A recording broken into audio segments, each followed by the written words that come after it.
आज हम मिलेंगे वाइल्ड एनिमल से। सबसे पहले पहचानिए ये क्या है? लायन यानी कि शेर। ये जंगल का राजा होता है। लायन मांस खाता है। अब जानिए ये आगे क्या है? ये है टाइगर यानी कि बाघ। ये बहुत खूंखार होता है। ये भी मांस खाता है। अब इसके आगे ये क्या है? बेयर यानी कि भालू। भालू बहुत बिग होता है। ज्यादातर काले रंग में पाया जाता है।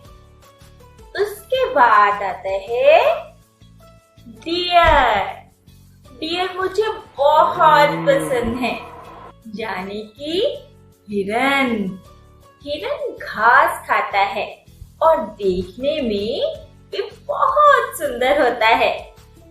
अब ये नेक्स्ट क्या है? कंगारू। इसे हम कंगारू भी कहते हैं। ये अपनी टम्मी में अपना छोटा बेबी लेकर चलता है और बहुत प्यारा लगता है। नेक्स्ट है ज़ीब्रा। इसके शरीर पर बहुत लाइंस होती हैं और ये भी घास खाता है। तो बताइए दोस्तों, आपको मेरी ये वीडियो कैसी लगी?